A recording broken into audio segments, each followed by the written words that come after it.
Chicago, 2011. A cop is murdered. Police and prosecutors swear they have the trigger man.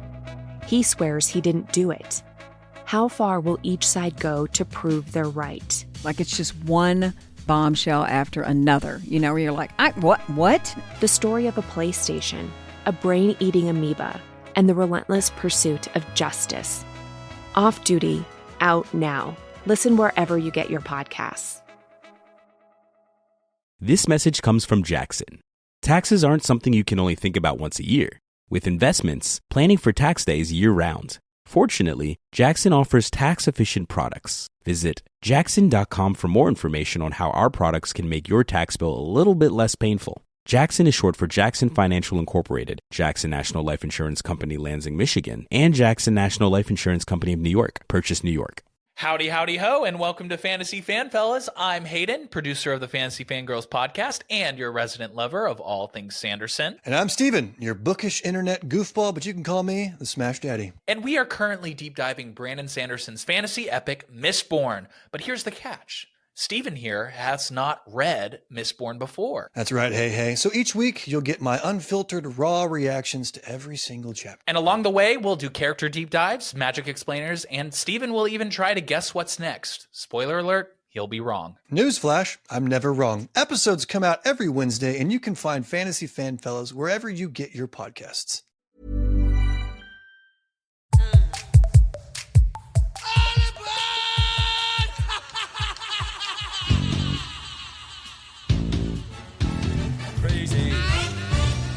Hey, but that's how it goes.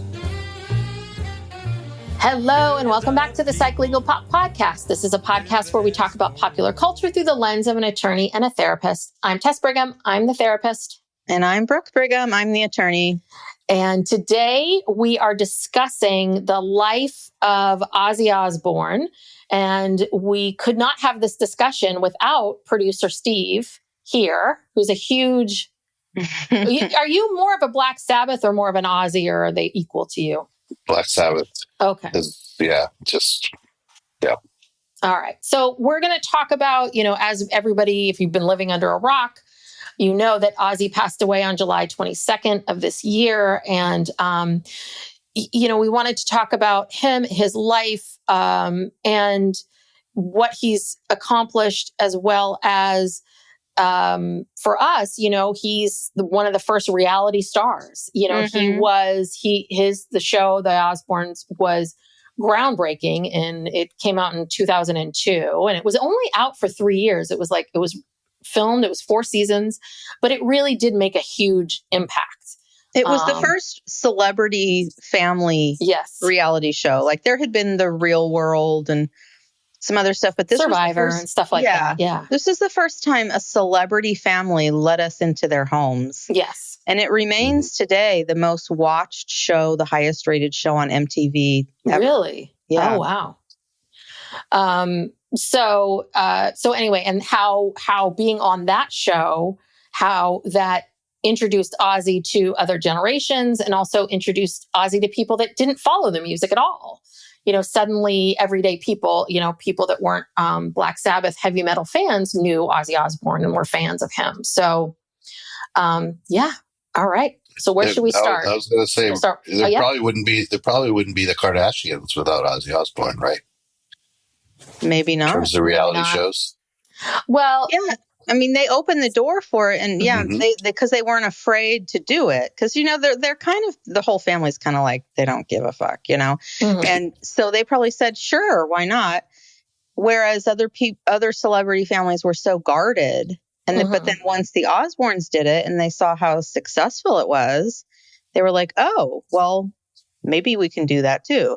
But I feel like the Osbournes were so much more authentic than, the Kardashians or any of these other families. I mean, sure, they did goofy things to make storylines. Like I remember one time they had a pet psychic come or something. And obviously the producers, because they had these pets that they could not be trained. They were like always shitting all over the house. Oh my God. And they brought in this pet psychic, which I'm sure the producers suggested, but the reactions from the Osbournes were real. their unfiltered reactions. I mean, how can you control Ozzy Osbourne? You can't control his reactions. You can't. And yeah, and I think that the other thing that the Osbournes did, because I remember shortly after that, isn't that when it was Newlyweds, Nick and Jessica? Yeah. Like it became a formula a lot of times for people who were struggling with their career and either to start a career or to keep going. So that's really, even before the Kardashians, there were lots of these spinoffs. I think that was also MTV. So they really did. They paved the way for all of these celebrities and probably for Housewives and some other things. But it's great to watch the show. I've been watching the old Osbournes, and the thing about it is it was Sharon, no makeup, Ozzy with his shirt off, Kelly and Jack, like wearing whatever, running around with all the dogs and all that. There was no glam. There was none of that. And I think that's one thing with reality TV that's really been lost is sort of this natural, because now all we're staring at are the Kardashian faces or like Real Housewife faces. And none of it feels real. Yeah, definitely. Take the real out of reality there. All right. Well, very quickly, so Ozzy Osbourne was born, John Michael Osbourne, on December 3rd, 1948 in Birmingham. And he's one of 6 kids, very, very poor family. He hated school. They later learned that he was dyslexic, and that was one of the reasons. There has been some talk that maybe he had ADD, ADHD, but he not diagnosed.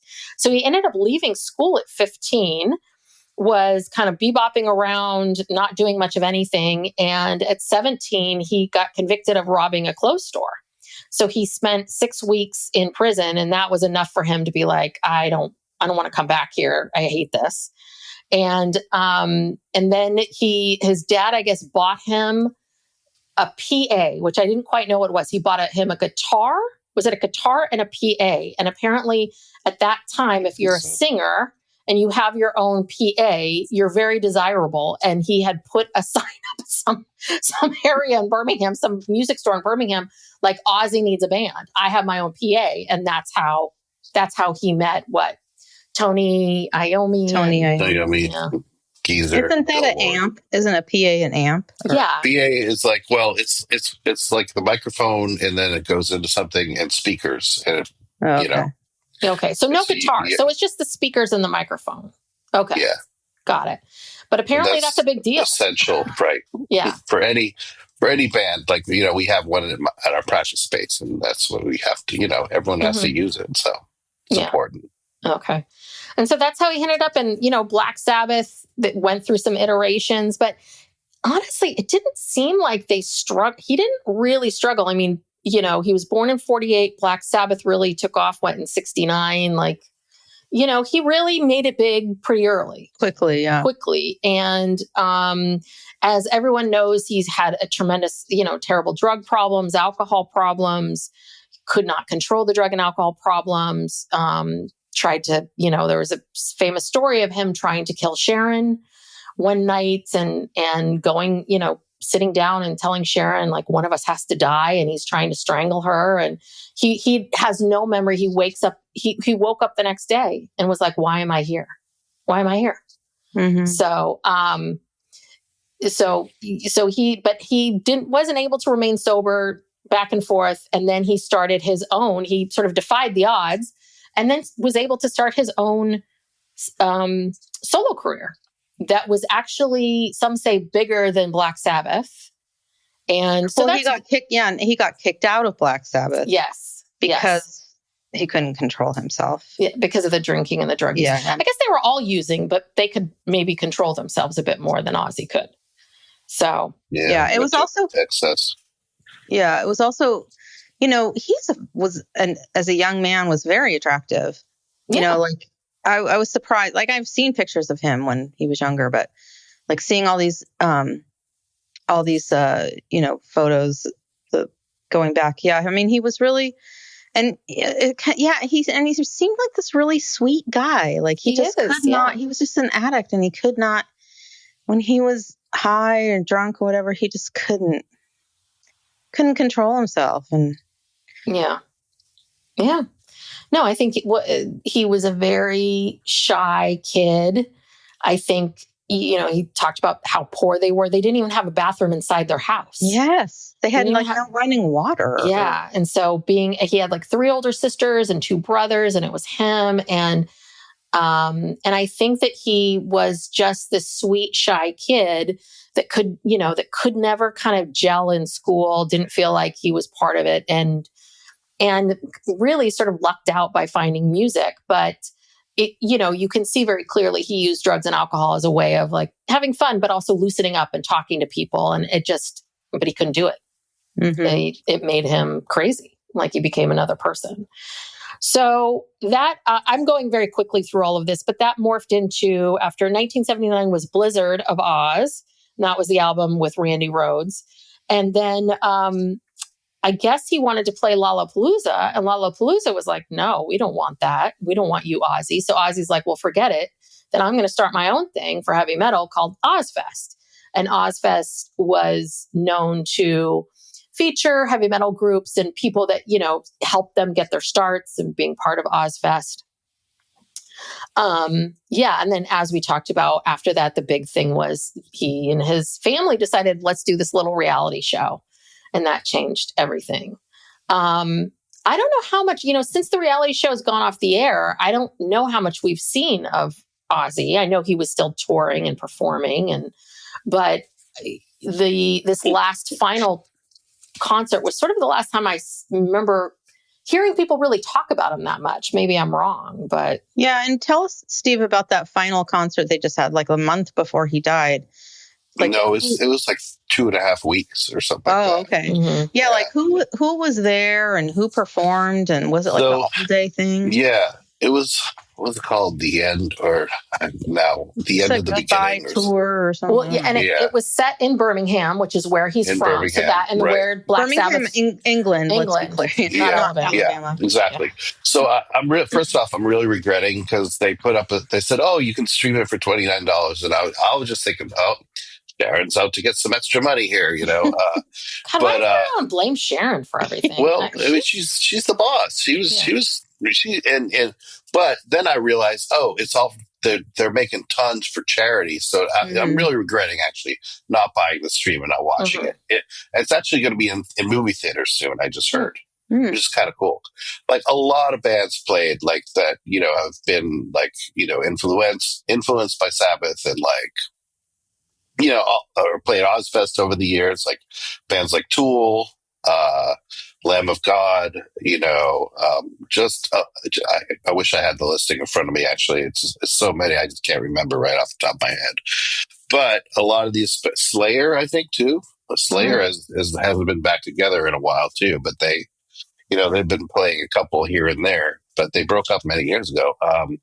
But Slayer, all these bands, and then like, some of these bands would also get together and do like a Sabbath tune, for example, Lamb of God played Children of the Grave and stuff like that.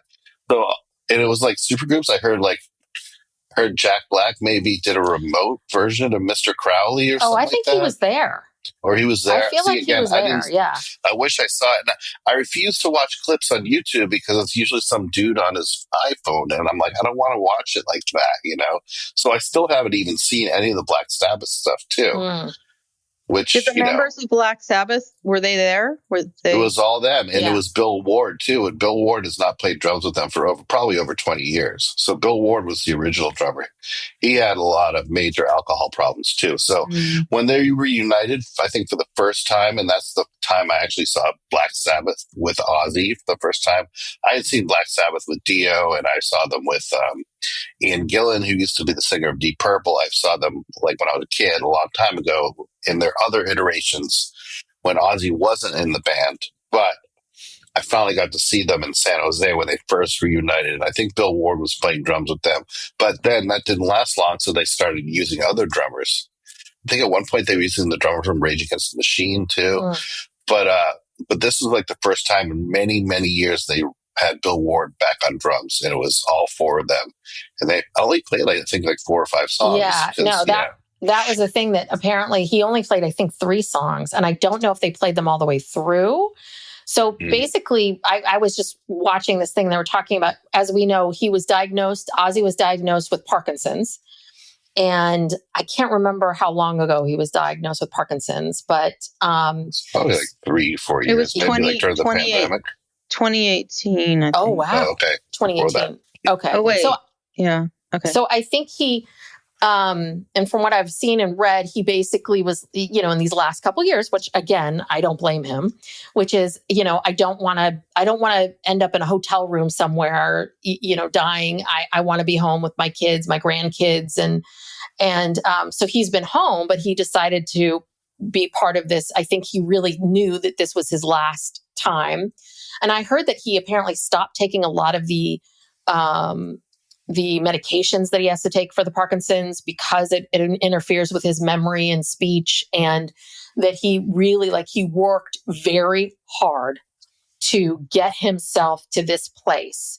And they raised him up. No one wanted to see him in a wheelchair, right? They did not want that at all. So they had this thing that came up from the center of the stage, and it was just him in this giant throne. And then you could see assistants behind him kind of pulling him and pushing him and putting him in the right area. Then they put a mic stand in front of him and he sang. But it was like, I think really just the main, I think Crazy Train, Mom, I'm Coming Home. And I don't know what the third one was, Well, they had a couple of Black Sabbath songs too. Yeah. So maybe Paranoid. Well, yeah. Paranoid is not. Paranoid, yes. Is a Black Sabbath. So, or War Pigs or something like that. So anyway, that was his final performance. And people really, and it was funny because you could see people in watching him, and a lot of people were crying. A lot of people were kind of like, this is it. Like everyone felt like this was it. Yeah. I mean, in a way, I even heard someone say Ozzy, basically he played his own wake, really, is what, he may have, calculatedly done that or not, but what a way to go out. Really. Yeah, exactly. Just doing what you loved, and everyone's there to see it. And yeah. Amazing. So yeah, I mean, that's the thing about him. He was just such a lovable character. When you would see him on the show, he can't figure out the remote, and he's just a dad. He's just a dad. Yeah. Yeah. And although he did tell the BBC in an interview that he was basically stoned during that whole entire time when they were filming the show. But, you can tell, his children just adored him. His grandchildren adored him. Everybody. And even Sharon, I mean, she wouldn't have stayed with him that long and gone through all that stuff if, he didn't truly love and adore her. And in that documentary that you sent me that I watched, it was almost like when she was talking about that, because, he, in the early days, so Sharon was actually his manager, up from the time they met, but her dad was his original manager. Right. And then she kind of took over his management, and they fell in love and got married, and he was always cheating on her because he was always drunk and just doing whatever. And the way she talked about it in the documentary was like, she knew that wasn't him. You know what I mean? Like she kind of, sure, she didn't like that he was having sex with other women. I'm sure that ended a long time ago, but she didn't like it, but she understood that was not him. And he didn't even know what he was doing. And it was almost like she didn't take it personally or something. How can you? He can't remember. He can't remember any of it. So how does it mean anything to him? Right. But yeah, I mean, he really, it was, she had to, and, up and down with the drugs, and it sounded like he struggled really up until the end. I mean, maybe in these last 5, 6, 7 years, maybe he's been sober, but it seemed like, because on the show, the first season, he was supposed to be sober. And now I'm on the second season, and this is when Sharon gets diagnosed with colon cancer. And this is when Ozzy starts self-medicating, and they're having to have someone follow him around, because he's like, I'm not happy. I'm upset about Sharon. I'm on the road. I want to drink. I either want to go home and be with Sharon, or I want to drink on the road. Yeah. And I also think that he, I don't think that he had, so much of the money issues, but I do think that he had to work. I think he had a big life, and I think that they needed him working to a certain extent. I don't know. But yeah. Well, and then Sharon had her own success, because after the TV show, people liked her. She got her own show. She had a talk show for a while. The Sharon That's Osbourne. right. Forgot about that. Yeah. And then she was on, was it The View or The Talk? The Talk. It was The Talk.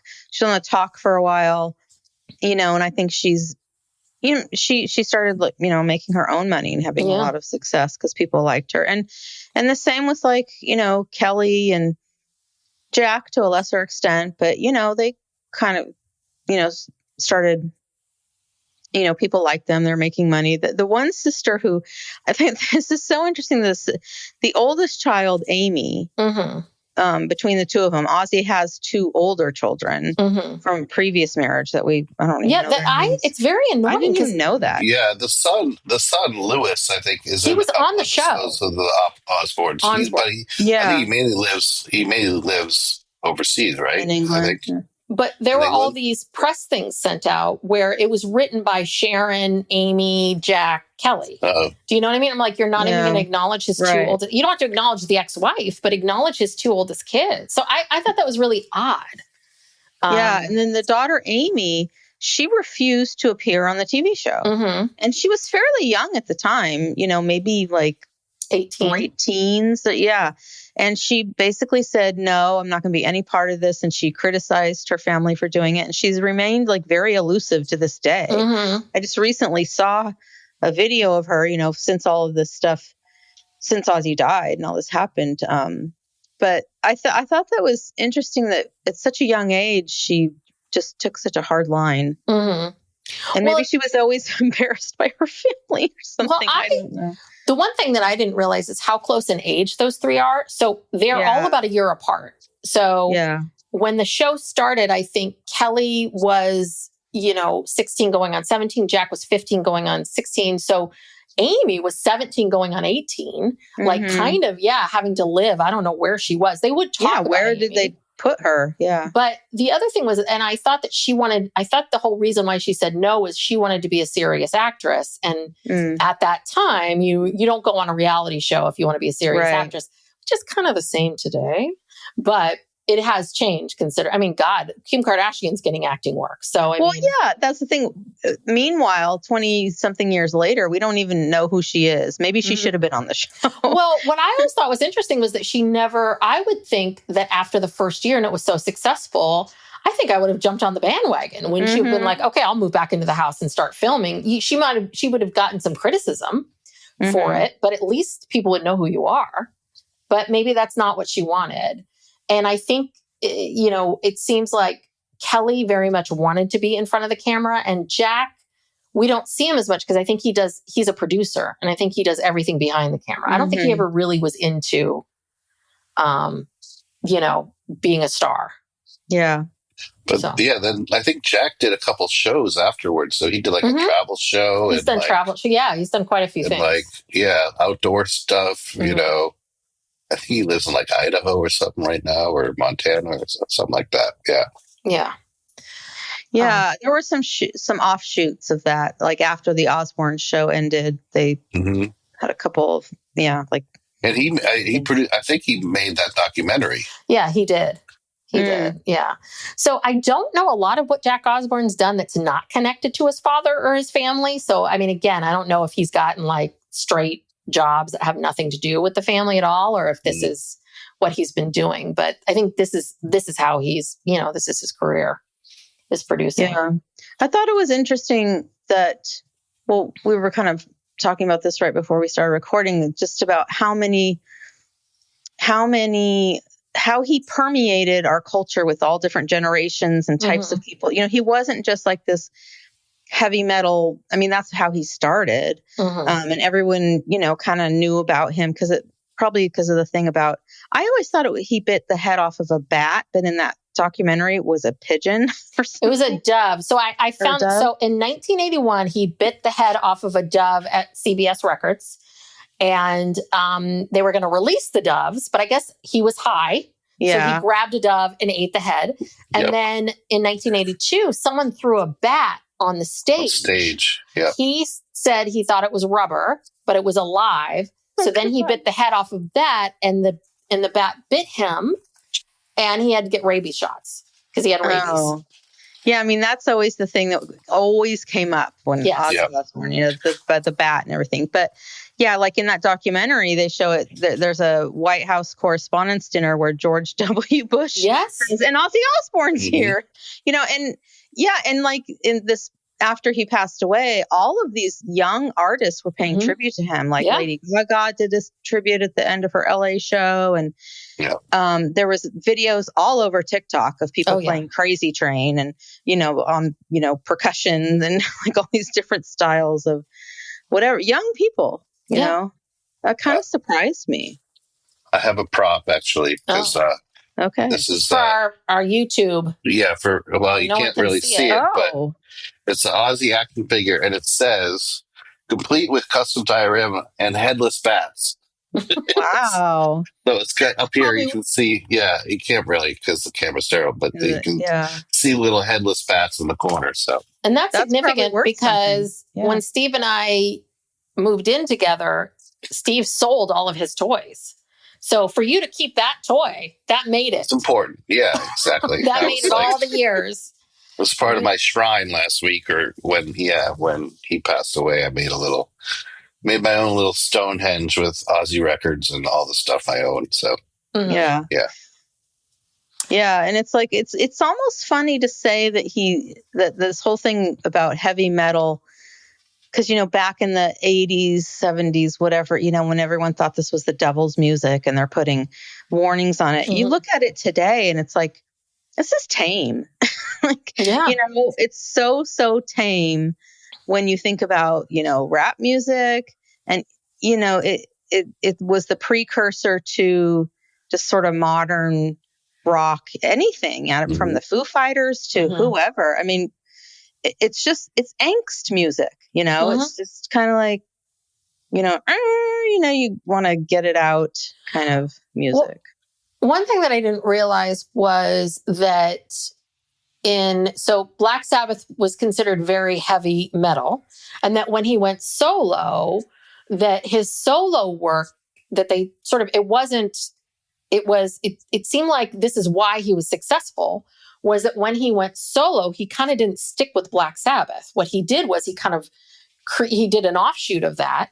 And that's what he did with Randy Rhoads. And it was very smart because what he was doing, he was sort of like the godfather of that heavy metal hair band era, right? Which is, I think all of those bands, Quiet Riot and Motley Crue, were influenced by him, but he was still of this other level. And that's what I remember about him. Like, I knew all those hair bands and Rat and this and that. But you were like, oh, but Ozzy's different. But he to me always felt like he was the gold standard. But it was very smart of him to not try to copy Black Sabbath, but to really find his own. And he catered to what was going on at the time. Like, this is the music of the time. Yeah. Randy Rhoads was like, I think I read that he started Quiet Riot, and then Ozzy. Oh, he was in the band? Yeah. I heard that he started Quiet Riot and then Ozzy picked him up. Quiet Riot? I think. Yeah. the Quiet Riot. The Quiet Riot. Getting old. Yeah. Quiet Riot. Reality. The mental health. Reality TV Connection. Kevin DuBrow, the lead singer of Quiet Riot, is the brother of Terry DuBrow. Yes. Of Heather and Terry DuBrow, Real Housewives of Orange County. Yes. Wow. That is a circle I never thought would be completed there. Yeah. And, he died fairly young. Can't remember how he died, but he died young. And, we always wonder how, Terry and Heather have so much money because you can only do so many boob jobs in a day. Yeah. What I always say. That's true. I think he inherited a lot of money from his brother because his brother died at kind of the height of his career. I think he had a lot of money. And if they invested it smartly, I think what they did is they took that money and they invested it in property, and that was smart. Yeah, this is a theory. The DuBrows. Yeah. The Quiet Riot documentary actually is highly recommended. I've watched it before. And the bass player from Quiet Riot spent a number of years in Ozzy's band as well. His name is Rudy Sarzo. So, well, can we talk about Randy Rhoads? Yeah, let's talk about Randy Rhoads. Steve, tell us everything. So cute. He looks so like young. He was so young and cute. Sharon thought so too. Who? Oh, spoiler alert. Wait. Did she sleep with him? Yeah, you guys didn't know that? No. That's what I heard. Kind of sort of knew that. Yeah, I heard that she had had an affair. I heard that she had an affair with Randy Rhoads.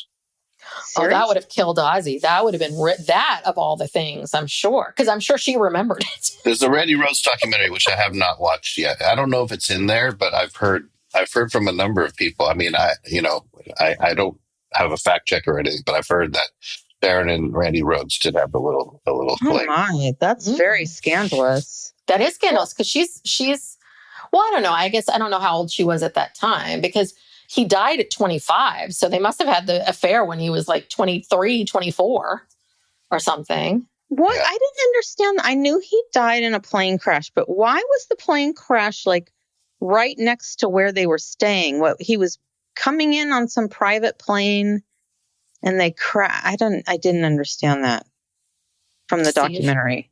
The high school me would have had a lot more because I remember, I was like sitting in a class in high school and it was like, Randy Rhoads just died in a plane crash. And everyone was like really just like shocked and like saddened. It was just like such a major thing, back then. They didn't really explain in the documentary very well, but from my understanding, I think it was like the band was staying at this house that Ozzy and Sharon didn't go into the house. They were in their bus that was parked in front of the house, but farther away. And I get the sense that this private plane, I don't know if they misjudged it and they weren't supposed to land there. Just randomly it was near this house, or if there was a landing pad, it's possible that they were supposed to land next to the house. Again, I don't know. Can you do that in these small private planes and all of that? But everyone died in the plane, right? And because something went wrong and then they crashed right into the house. So wait, he wasn't on the plane. He was in the house that the plane hit? No.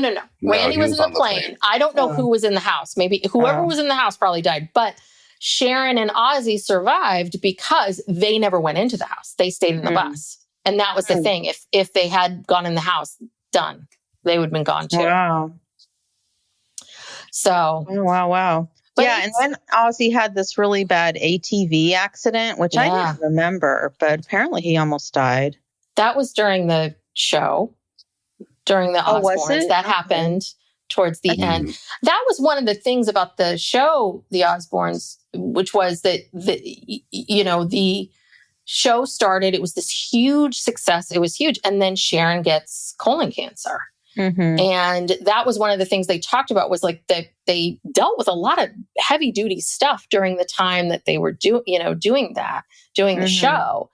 And it's funny to watch the show now because now we know that Kelly was high. Like Kelly had a serious drug problem that she did not talk about. And so to see her and her dad's like, well, are you drinking? Are you getting high? She's like, no, not at all. But now we know. Psych Legal Pop will be right back after these messages.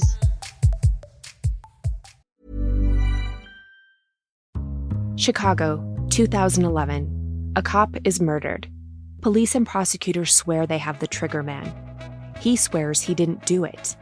How far will each side go to prove they're right? Like it's just one bombshell after another, where you're like, what? The story of a PlayStation, a brain-eating amoeba, and the relentless pursuit of justice. Off Duty, out now. Listen wherever you get your podcasts. Howdy, howdy, ho, and welcome to Fantasy Fanfellas. I'm Hayden, producer of the Fantasy Fangirls podcast and your resident lover of all things Sanderson. And I'm Steven, your bookish internet goofball, but you can call me the Smash Daddy. And we are currently deep diving Brandon Sanderson's fantasy epic, Mistborn. But here's the catch. Steven here has not read Mistborn before. That's right, hey. So each week, you'll get my unfiltered, raw reactions to every single chapter. And along the way, we'll do character deep dives, magic explainers, and Steven will even try to guess what's next. Spoiler alert, he'll be wrong. Newsflash, I'm never wrong. Episodes come out every Wednesday, and you can find Fantasy Fanfellows wherever you get your podcasts. Yeah.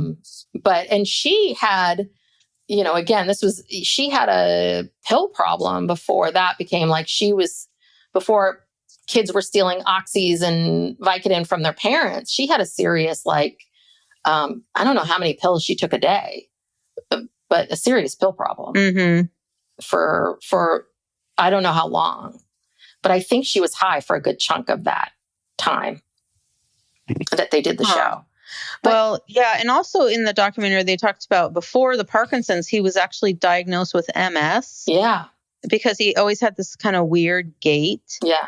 And tremors, and which I'm sure all of this was, I don't know if it was brought on by alcohol use, but it certainly was. They suggested that, I think, in the documentary too. Because it's all a neurology thing.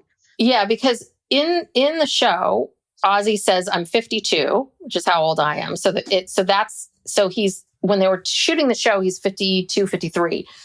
And so do you think that it was it was excessive alcohol use, cocaine use, drug use that got him? Because at 52, seeing that, I'm that age, he seems a lot older, Oh, yeah. No, he looks, and it's not because, there are some young people who have MS, like Selma Blair, Christina Applegate, but they don't look, they still look their age. I mean, Ozzy looks like he's 70, in the beginning of the Osbournes. I think he actually looked better later when he started cleaning up a little bit. Yeah, he's looked 70 for the last 20 years. Right. Really. Right. But and you can see in the Osbournes, it's not, his eyes are just always like wide open. Like he's just, it's, you can tell like something's wrong. Yeah. Yeah. And he's like slurring his words and kind of shuffling around. And that was the thing. Like everyone thought it was so funny, and at the time, I don't really recall people talking about, well, this isn't really funny because this is happening because of the alcohol, excessive drugs, alcohol, whatever. Yeah, I don't know. It was the early aughts. It was a different time. But let's talk about the Osbournes in the show, because it really was this groundbreaking show, and I think that no one knew. Right, I think that no one quite knew who Ozzy was until this show. Like, I think you would hear him on Howard Stern, and Howard Stern would bring Sharon on. And so you would get a sense of Ozzy and Sharon and their relationship and all of that. But I think that it was a huge risk for Ozzy to do this, because if doing the reality show went wrong and bad, again, it would have been over in a year and he would have survived it. But it really was very gutsy to do it, to let cameras into your home, to really just lay it all out there, because, and there was this was pre-social media. So I do think that some of this is different, because I think it would be very different today. I think there would be a lot more, I think we would feel a lot more, they would feel a lot more criticism, because I was watching the first season of the show. It's like, they've got a 16-year-old and a 17-year-old. These kids are not going to school barely. They're like, they're going to clubs. Jack, they're total assholes to everybody. Jack is signed with Epic as a manager. He's got this kind of sweetheart gig, and he's going to clubs every night. And you see him going to the Roxy and this. He's 16. I don't think he could drive at this point. And Kelly is showing these fake IDs. So you are watching the show, and the parents are pissed because they have friends staying all the time and they're partying all night. And so they try to lay down the law with them, and the kids push back. I think that if this was happening with social media today, they would have gotten so much hate and criticism, because they were really kind of like, I want to say that they didn't care, but they were very much of this place of, these kids have had a very different life. They've been touring with us. We're not going to expect them to be like regular 16-year-olds, but they kept trying to enforce curfews. Well, and remember when they hired a nanny for Jack. Yes. He's like 15 years old. Yes. And this woman is supposed to wake him up, to get him out of bed, get ready for school. And he's basically like telling her to F off. But then you see a scene where Jack talks to Ozzy. And I thought this was really, really good, which is Ozzy was like, you can't talk to her like that. He's like, Ozzy's like, no, I don't care if you agree with her or not. I don't care any of that. You cannot speak to her like that. You cannot treat people like that. I was like, okay. Because he's a very, he's a poor kid. He's respectful. And he was like, you cannot be like that. So I do think that we see the kids today are pretty, they're together kids. They've had their struggles, but they're together kids and they're nice kids because I think he definitely, they had a lot of privilege, but I think that they very much, the parents were just kind of like, don't get too big here, kid, or, keep it together. And so I remember thinking like, this is some good parenting, Ozzy. Ozzy basically being like, you can't treat people like this. This isn't cool. This isn't on her. It's not her fault. You're not getting enough sleep. And like helping him like figure out how do you regulate your emotions. So anyway. Yeah. But all right. What else about the show? I feel like we're missing so much. Did you and I watch it when it first came out together? Like, we did. We watched it together back when we were dating or before. Yeah, it was. It came out in 2002, so we were dating. Ooh. Or engaged. No, we weren't engaged yet. We weren't engaged. It started in March of 2002, so we weren't. Yep. Sitting on the couch watching. Yes. Holding hands, watching the Osbournes. Not before everyone watches TV on iPads now in their own little, Did you have like your old-fashioned, tube TV, or did you have a flat I was a screen? square TV. I was a square TV, I believe. Perfect TV. It was back in probably that apartment on Grove Street with the loft. Oh, yeah. Perhaps. Where Steve had all the toys up. Oh, yeah. That was the first time I met Steve, I think. Or maybe the second time. You had a super... This podcast is about Ozzy now. Come on. Not about Steve. But you got to see, but what did you think of when you went into that bedroom? Because I guess in my mind, it didn't shock me so much, but you did have for a 33-year-old man, you had a lot of toys and a lot of collections. Yeah, you were a collector. You had all those figurines in the box, to preserve them. But then you had shelves of like other collectible things that weren't in boxes. Pez dispensers. Yeah, the Pez dispensers. Here we go. And I do remember sitting on the little couch under the bed or whatever it was. Oh God! Yeah, it was a Super Bowl. It was a Super Bowl party. Yeah, it was when the Pats won the first time with Brady, and it was a very special night for you, Steve, because the Pats were in the Super Bowl. All right, let's talk about Ozzy. Okay. So despite that, I said yes to the marriage proposal. Well, then you guys moved. Yes, and together, and he probably got rid of a lot of that. You did, and you did that completely on your own. I think people thought I told you. I needed money for Ozfest tickets. Yeah, Well, but you were ready. But this is why this Ozzy thing is still in the packaging today. 23 years later, worth so much now, probably. Well, it's a little tattered. It's a little dusty. It's tore up at the bottom here, but still, I've kept it. That's the one I've held on to. Yeah. Well, yeah. See what it's worth. So, what was I going to say? So, I think we talked. I want to, because I feel like there's more that we need to discuss when it comes to the show, The Osbournes. Well, it really wasn't that long. It was only on for 3 years. It was 4 seasons. Originally, they were supposed to only do it for a few weeks, and then it turned into this whole thing. And I think the other thing that happened was that in typical sort of reality television fashion, they did a bunch of episodes. It was such a hit that the second season was like double the order. So I think what happened was that like the minute the show aired, they were like filming these people right away and like cranking out content. So I think it was very, very intense for them for a very, for the short amount of time. But it was, it truly, it really was, like we said, the first celebrity TV reality show So it was so significant. It felt like it was this big thing that lasted decades. Yeah. Where are you finding it? You said you've been watching YouTube. all the. You can watch YouTube all again. the episodes on YouTube. No commercials. I might have I'm to go quite back to enjoying it. Mm-hmm. Little did people know that Ozzy is comedy gold. I mean, truly comedy gold, and didn't mean to.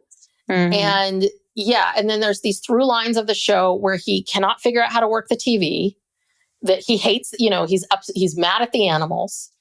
There's this great scene in the first season where Jack has this English bulldog that keeps pooping on the floor and cannot keep it together. They hired a woman to come over, a dog trainer, to come over to help them with the dog.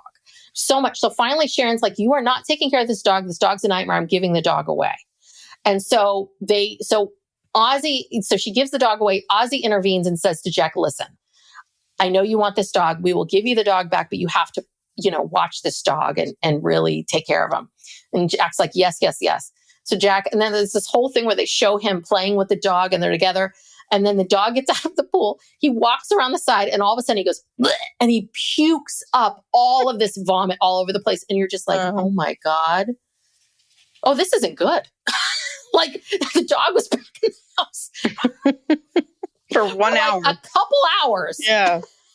And whatever he ate, he threw it all up. So, but I think that Ozzy loved English bulldogs. And I think that was one of the reasons why. But he had so many animals. It was too many. The thing you mentioned about him, being funny, and that's like the thing, like post-death that I've seen from a couple of his bandmates from Black Sabbath.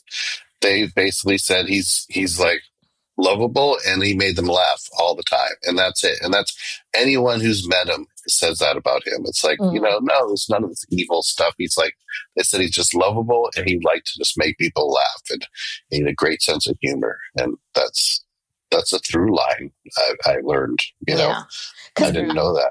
Because I think a lot of this Prince of Darkness stuff, like all of this, to me has always felt like this was part of this act. Like it's almost this feeling of he likes to wear black clothes with crosses on them. He likes to have his hair long. He like it's almost like he had this style that was attributed to being evil, but that's really wasn't what he was about. I think it was like an aesthetic. All the bands had it. I mean, like Motley Crue, their symbol was like that Satan symbol, or you know what I mean? It's like those guys are, they're not like Satan worshipers. I mean, I think, Black Sabbath is, I think that the name is from like an Italian horror movie. Yeah. That's where they took it from. Yeah. Well, that was the era where, part of it was, maybe people did it on purpose to get attention, like it stood out. It contrasted it with other types of music, but also during that time, was all this censorship going on with Tipper Gore and all that. Oh, yeah. And it was almost like the bands just made the bands even more like, fuck you. We're going to do this now. See how you like this, Well, that's how it was. Remember Two Live Crew? Oh, yeah. I remember Mom got the album, the Two Live Crew album, because she wanted to know what the fuss was all about. I mean, really? Yeah. Yeah. I think she borrowed it from someone. I doubt she purchased it, but that was what they did, was they made it so much more appealing to people. Right. Remember, was it Ice-T, the cop killer song? Yeah, 187. Oh, God, that was consumed a whole summer one year about, the song. Oh, my God. We're all going to hell. I mean, music was really, really weaponized back then, like in a way that I don't really see that much today, but I don't know. Maybe it's still happening. I don't even know. This kind of music, you would know this, Steve, more than me, but I kind of feel like this genre of music is almost dead. You mean metal? Yeah. No, I don't. How dare you? I'm not going to the right places. I know, but it's not part. Let's put it this way: it is not part of mainstream. I don't know. You'd see that concert that happened a few weeks ago. All those bands that played are still relevant. Tool, Slayer. Yeah, but those were all formed a long time ago. Yeah, it's true. But again, I can also cite a number of bands that when you hear a guitar riff, you're like, oh yeah, that was inspired by Tony Iommi. And that's going back to 1970. And, again, people say they invented heavy metal, but, And do it's you agree with almost that they did? to a point. Yeah. There's other bands from that 70s time, but and I also heard that they were called Earth and they were a blues band before Black Sabbath, which I also read they're going to be releasing some of that stuff soon. So I'm kind of excited about that. But yeah, and, when they came out, it was like, but even now to date, there are bands coming out, and you hear like the guitar work, and you're like, yeah, that's kind of like Black Sabbath-y kind of riffs. It's like, well, the whole world of what they call stoner rock now is like kind of inspired by like those Sabbath-y riffs and stuff like that. So that genre is still going strong as well. Yeah, but there aren't. And maybe it's just where we're looking. Maybe it's because we're old and we're not up on new music. We're going to Sirius XM to find our... Well, there's so many more sub-genres within metal now. It used to be just metal. It had Judas Priest, Iron Maiden, Motley Crue, Black Sabbath, all those bands. But now it's like, you have, black metal and this, that, and, so many different kinds of metal and genres within it all now, and some of it leans more on rock, some of it leans more on satanic stuff, and like all this weird, screaming stuff, and then it also starts to spill into like punk rock and emo and stuff like that too, in a way, sometimes, but yeah. So there's still in my mind, there's still a lot. I think it's still a big thing. When I go to shows, it's like, yeah, metal is still strong. Yeah, but you're going to shows and like metal is still strong. Well, I'm glad to hear that. But but you're going to shows and smaller venues and like local things. I'm talking about like on a big, what's the word I'm looking for? There isn't anyone that's coming out today like. Trying to think like who's a new artist like Jelly Roll or someone like that. Like there's nobody that's coming out today that's Jelly Roll. I just heard about metal. Yeah, that's metal. Yeah. Yeah, I could maybe think of a couple, but not off the top of my head right now. But yeah, you're right. A lot of them are like Tool, for example. They were established a long time ago. Yeah, you mentioned Slayer.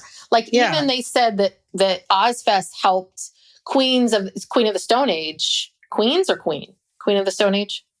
Remember that band? Stone Age, yeah. That was late 90s, early aughts. And that was a long time ago. But, so you don't hear about these kinds of bands. I don't remember them being associated with Ozfest, but I did remember. I did try to figure out when did I go to Ozfest. I think it was 2004 I went to Ozfest. And it was like Judas Priest, Black Sabbath, Slipknot. I remember seeing that band Slipknot on the side stage and stuff like that. And it was... trying to remember, I'm like, did I see all these bands? Wow. Yeah. Whole day there.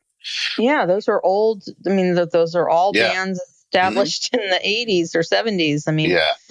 I'll have to get back to you on that. But yeah, I would love, that's the thing. When I go on, Sirius XM and I listen to all the metal channels and it's all just old stuff. Like I'm not hearing anything new at all. And I love it. I love, I'll listen to that all day, every day. But it's like, is there new stuff? I don't even know. Yeah. So. Well, and, Ozzy, he went solo in 1979. MTV came out in 1982 or 83? 82 or 84. No, 82, because we were still living on Ridge Road. Do you remember that summer? Yes, I remember going to that Deerwood country club. Deerwood Country Club, yeah. Yes, in the summer, like that's what we did. And they would have, this is, again, we were so feral. Our parents just, I think, dropped us off there. Like, probably. And you're there the whole day. I'm just looking back on that. No, but they had a TV. I remember they had a TV and they played MTV. That's what I remember. Do you remember? Okay, so we had neighbors on both sides of us that had like same age kids. We, I think, were the only ones who had cable. Really? Oh, Yes. So do you remember Robin and Tracy would come over, and then the girl on the other side, blanking on her name, she was a couple years older than us, and she would come over because mom was working, and she would come over and quote unquote babysit us, or just sort of watch, not because you were still kind of young. Yeah, in 1982, I was 8. No, 9. Yeah, so like you and Robin were the same age. So, but we literally just watched MTV all day, every day that summer, and it was the same 20. It was the same 20 videos. Yeah, that just played over and over and over again, and then all of a sudden they'd introduce a new video, and it was. I mean, that was so exciting. Yeah. I mean, and so that was the other part of it too, is I think when I think about MTV and early MTV, I always associate it with this metal, the Quiet Riot and Motley Crue and Guns N' Roses and all of those bands. To me, they were such a big part of that beginning of MTV. And in the beginning, right, it really, they just put everything together. Do you know what I mean? The 20 top hits were the 20 hits that people liked. Like it wasn't, there weren't so many options or channels. So it was, these are your 20 top. But I do remember when Thriller came out, and it was an extended video. Was that 84? 83, 84. And that was a big deal. What that about, was a really big deal. Bark at the Moon, where Ozzy was like turning into a werewolf. Yes. That's why. See, I remember, and that's the thing. I don't remember ever sitting down and listening to Ozzy Osbourne or Black Sabbath as a kid, but I have all these memories of MTV, seeing him there, knowing the backstory, and having this sort of perception. And then fast forward to 2002, you're like, oh, okay, yeah, let's watch him again. And then there's this whole new person that you're meeting. Right. And so at that time, I'm like going into junior high, or already in junior high. I don't even know. But every guy in my junior high wore the black shirts, just like Steve's wearing here today, with the Ozzy, Judas Priest, Iron Maiden, whatever. And, I was introduced to metal because I had my high school boyfriend and my college boyfriend were both into metal, and, wore the black t-shirts and all of that. And my college boyfriend, we went to concerts like every weekend in LA.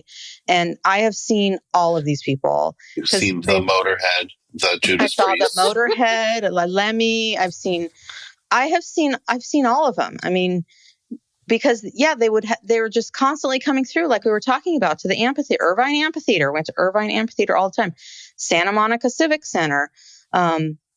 Just constant concerts, and that's back when it only cost like $20 to go to a concert. And it was easy to get tickets, and you just kind of went. You go at the last minute. I remember seeing like Rat and all these in smaller venues, and it was really fun. And I didn't like every single band and every single song, but it was just fun. It was like one of those things where the energy of the crowd was just fun. It was like because that's what's fun about metal, is that you can just really just get all your aggression out and just rock out. And right. No one's holding phones up going, oh.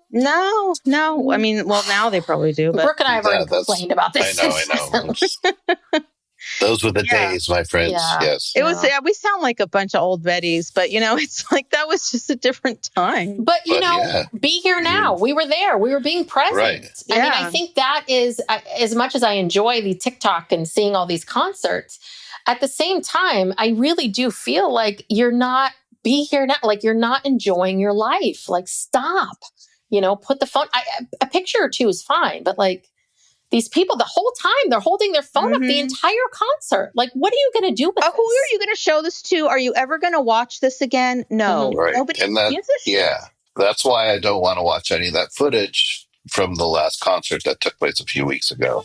Because it's some, jabroni with like, hey, look at me. Yeah. And you know what's really sad now? Instead of people holding up lighters during the slow songs, they hold up their fucking phone with their flashlight on. And that is just, that's garbage. I mean, I hate that. Yeah, but no one smokes anymore. Let's I know. Well, but everyone had lighters because people were either smoking cigarettes or smoking weed. Whoops, The world that we live in, I went away there. The world that we live in now, it's like no one has lighters. The shame. Let's bring lighters back. Let's set up a stand at the next big concert and say, put your phone here, you get a free lighter. Mm-hmm. We could start this movement of put the phone down movement. Mm-hmm. You know, put your phone down. Put your phone away. Pick up the Bic. Right. Put down the phone. Pick up a Bic. Pick up the Bic. Okay. Sounds good. And get your heavy metal t-shirts. Is this what you wore to high school, Steve?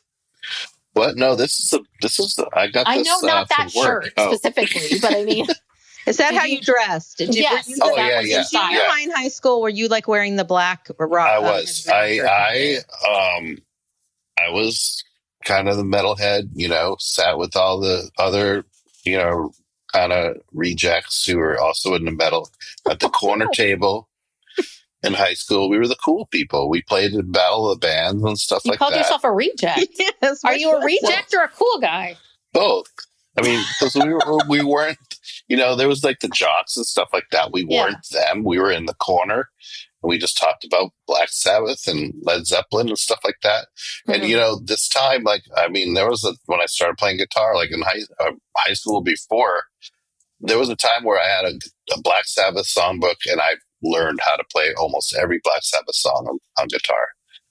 And it was just like that. That was like an important part of my youth was Black Sabbath, you know, Led Zeppelin, all that stuff was just like huge. But yeah, I did wear black t-shirts and concert shirts when, you know, there were rules though. I think there's still rules. You don't wear a concert shirt to the band you're seeing that day. I mean, people did, you know. I don't think that's cool. It's just dorky. It's super goofy. Yeah, it's like when we would go on those cruises and we'd stop at a port. Right. Do you remember that? We'd stop at a port like Curacao, and then everyone would come back on the ship. And Curacao shirt. Like, and they sold them on the ship for like $5. You could get a Curacao shirt. No, but I remember like you come back from port, the first thing you do is strip down and put on the outfit. Sorry. I remember going to a show though, and my friend who is a huge, and I had to actually send him a condolence message last week when Ozzy died, because he's still like the biggest Black Sabbath fan ever. But I remember going to his show. It might have been a Black Sabbath show. And he went and he bought t-shirts off of people's backs. He's like, I don't have that one. Oh, wow. He came home with like 14 shirts that were all different Black Sabbath shirts. And he was just like the biggest. I mean, you know, so... Yeah. Well, let me ask you this, Steve. Mm-hmm. Did you ever walk around with like a boombox? No. In your high school? No, I never had that say anything moment. No. Or like radio. No, I never walked around with a boombox either. I remember when I was in junior high, not so much in high school, but it was a thing where the guys with the metal shirts would have like a boombox, and they'd walk around during lunch or break or whatever, you know, playing their heavy metal music. Yeah. Oh God. Or whatever was hip at the time. And in fact, that's what my boyfriend was, one of these people. And when he walked by me one day and he like looked at me and he took his boombox like kind of off his shoulder and he sort of pointed it at me. And I was like, oh my God, I've got to be with him. Wow. And that about wraps it up. Wow, Brooke. I know. But that's crazy. Like this. You don't remember what song he just pointed at you? He didn't play a song, or? No, it was already playing. Oh, okay. Like, but what was the song? I don't know. We're Not Gonna Take It by Twisted Sister? No, I think it was heavier than that. It was like Iron Maiden or Judas Priest. Those were like his favorites. Yeah. So yeah. Hellbent for Leather. Must have been Hellbent for Leather. Oh yeah. And I remember Judas Priest being seen as such heavy metal. Now you see them and they seem really tame. Like everything, it seems really, really tame in comparison to, I don't know. And it's not that songs are so outrageous today, but it's just the how upset people got. Well, yeah. Well, and the funny thing about Hellbent for Leather is, the Rob lead singer, Halford Rob Halford. He came, well, at that time you could not come out as gay, or that would be a career ending thing. Yeah. He later came out as being gay, but yeah, you looked at him and you're like, I think he might be gay, because he's talking about Hellbent for Leather and he's all dressed in this like, leather stuff. So yeah. Yes. A classic song. Homework for everybody out in the podcast land. Look up the video called Heavy Metal Parking Lot. It's about it's a Judas Priest. It's like 15, 20 minutes. Judas Priest parking lot back in the day, in the era we're talking about. It's just, you're just like, man, these kids. It's great. It's just so, it's just a Is it people in a parking lot listening to the yes, music? it's a staple in time. It really is. It's just a slice of life, I forget where it was, but it's just such a brilliant 12-minute video. I'll have to look that up. Yeah. Life was simpler then. Yeah. Yep. Well, exactly. Anything left to say about the Osbournes, about Ozzy, about any of it? I'll say something that Ozzy used to do every time he was on stage, and it was my favorite thing to watch, when he's just clapping. He's like, "Let me see those fucking hands." I just love that. I love that about him. Well, what I've noticed from the TV show is he really does love pulling his pants down and like mooning people. No, he does that a lot. I never remember that. Oh, he does it on stage. At one point, I think the whole family's out, and they've got this house in Malibu, and Ozzy wants to build a fire on the beach. And then he finally has to get someone to help him. Like firefighters came out and helped him build this fire on the beach. But then he was like, "Oh, I want to warm my butt," and he just like pulled his pants down. It's one of his favorite things. Wow. Awesome. Yeah, I kind of do remember that. Yeah. Yes. Well, R.I.P. Ozzy. R.I.P. Ozzy. It has been a rough week for us Gen Xers. You were such a big part of our lives at various stages of our lives. We feel like we've been a part of it. So like we know him. Yeah. Yeah. And highly, if you've not watched the Osbournes, highly recommend. It really is a good show. And well, they that are documentary, really fun. right? What was that called? 9 Lives of Ozzy Osbourne, that documentary? Yes. They are making a new one, I heard, that's coming out relatively soon as well. Another documentary about it. So yeah, the 9 Lives of Ozzy. It's really interesting because it really goes through all of these 9 lives. Like, he has had a life. And I think that there are, he's had his struggles, but he has been really, really blessed. He was blessed very early on to make it. The fact that he was able to transition from Black Sabbath, like he could have everything could have been done. From Black Sabbath to this, to meeting Sharon, to Sharon not pressing charges when after he strangled her, all of these things. It's. I think he's obviously 76, feels young, but I think it's much more than what he ever thought. He owes a lot to Sharon. Yes, he does. Because I don't think I know that on his own, and that's part of the blessing, is that he met her and she made all this happen, because he probably would have died a long time ago. Probably. If it weren't for her. Well, and I think and that's why I feel bad that she gets so much hate from people. Like, she's sort of seen as the bad guy, but it's like, well, she's the manager. Like, the artist doesn't want to be the bad guy. That's why they're the artist. Right. Like, that's not their job. So I always felt like alive. Yeah. I mean, I always felt like Sharon was just, Sharon's a tough cookie, but she was just trying to protect him, trying to do what she felt was right. And I know she's had some, I remember, what is it? Is it the Insane Clown Posse that had some issue with her? We would hear them on Stern all the time fighting back and forth. Yeah.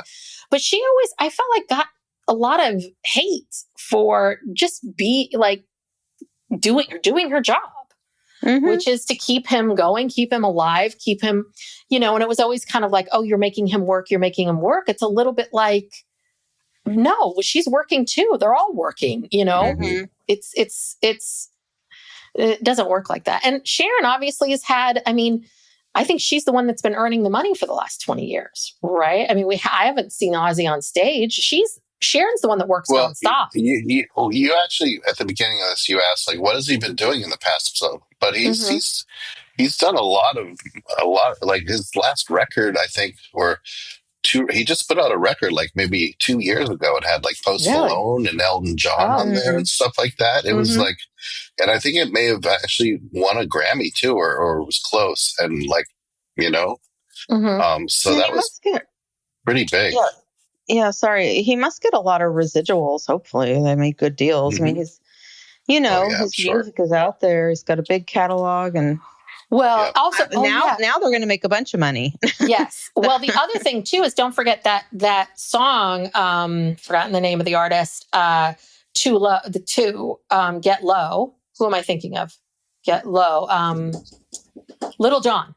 That song, they sampled Crazy Train. So they use that, there's been a lot of, he's also in all of this new music, he's sampled a lot. Yeah. From Crazy Train being a very, popular one to do. But it's funny because you're watching Ozzy listen to Little John use the sample and he's kind of like trying to process it all. Like, okay, all right. Yeah. There's also I saw a couple of years ago, even in our own little area here, this all-female Black Sabbath tribute band called Black Sabbath.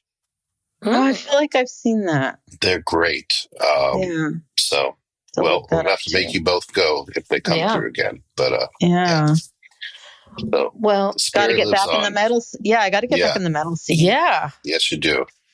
Well, thank you so much for joining us, Steve. Here, thanks for having me. Talk about. Thank you, Ozzy Osbourne. Light my Ozzy candle now. Yeah. Well, someone who had watched the Billy Joel documentary was raving about the Billy Joel documentary. Apparently, it's great. I do want to watch that. So maybe if we do that, you can come. Do you like Billy Joel, Steve? Who, me? Yeah. I like a couple songs. Okay, then never mind. You're not coming back. Yeah. No, I'll just listen to it. I also wanted to watch it. I want to watch it. I mean, Billy Joel's got quite a catalog, but also, and he's got quite a life story. Apparently, he does. Good crapola. Yeah, yeah. He's done a lot of drugs, and drinking, but and also the Sound City. I want to do the Sound City. Oh, that's an oldie. Yeah. Especially now that Lindsey Buckingham and Stevie Nicks are re-releasing their. So that might be a better. That was a really good documentary. Actually, that's a very good documentary. It's very, very good. So, all right, things coming soon, people. Yeah, maybe this will be a summertime music fest theme for August. Okay. Hey. So, one of the things that we were going to do was we were going to start talking about Patreon in the beginning of the episode, and yet again, in true fashion, we forgot. We have these meetings. We discuss what we're going to do. We say, yes, let's do that. Then we start the show and forget about all of it. That's why we forget to take pictures. What is wrong with us? I don't know. I don't know. I think I get so fixated on the topic. Do you know what I mean? I'm like, and I don't stop and think about, I just want to dive in. So anyway, but thank you so much for tuning in. If you enjoy our show and you enjoy us, please check out our Patreon. You get all the shows ad free, plus you get a weekly bonus. Yesterday's show is our weekly bonus where we talked about our mother and how she's driving us nuts. And we talked about Trump in Scotland. We talked about what else? Menendez. We talked about Kris Jenner and Oprah and Gail. Were you going to drop a preview of it in a bunch of random the stuff? regular feed? We talked about doing that, and also we recorded a good. What I'm doing is I'm teasing it. Yes, thank you. Yeah. So look for that. Also, we wanted to do. We'll probably release a little teaser of our for our top tier Patreon people. We do a monthly true crime bonus, and we just recorded. It's out. It's already out. It's Ghislaine Maxwell, Jeffrey Epstein, past and present, everything. Yes. Which is very juicy. So we there's some good content there. So if you like these episodes, go and check it out, and we will put a couple of previews on the free feed so people can get an idea, get a taste of it. Yes, but, just a little taste. Yeah. And other ways to support us is please give us a rating and review. Those help us. Please follow the podcast, subscribe, follow us on social media, subscribe to our YouTube channel. Hello, everybody. Yeah, I think that's it. Thank you so much, Steve, for being here. Thank you. Yeah, and we'll see you all next time. Bye. Times have changed and times are strange. Here I come, but I ain't the same. Mama, I'm coming home. Time's gone by. This message comes from Jackson. Taxes aren't something you can only think about once a year. With investments, planning for tax days year-round. Fortunately, Jackson offers tax-efficient products. Visit jackson.com for more information on how our products can make your tax bill a little bit less painful. Jackson is short for Jackson Financial Incorporated, Jackson National Life Insurance Company, Lansing, Michigan, and Jackson National Life Insurance Company of New York, Purchase, New York. Howdy, howdy, ho, and welcome to Fantasy Fan Fellas. I'm Hayden, producer of the Fantasy Fangirls podcast and your resident lover of all things Sanderson. And I'm Steven, your bookish internet goofball, but you can call me the Smash Daddy. And we are currently deep diving Brandon Sanderson's fantasy epic, Mistborn. But here's the catch. Steven here has not read Mistborn before. That's right, hey. So each week, you'll get my unfiltered, raw reactions to every single chapter. And along the way, we'll do character deep dives, magic explainers, and Steven will even try to guess what's next. Spoiler alert, he'll be wrong. Newsflash, I'm never wrong. Episodes come out every Wednesday, and you can find Fantasy Fan Fellas wherever you get your podcasts. Acast powers the world's best podcasts. Here's a show that we recommend. Hi, I'm Pace Case. And I'm Bachelor Clues. We host Game of Roses, the world's best reality TV podcast. We're covering every show in reality TV at the highest level possible.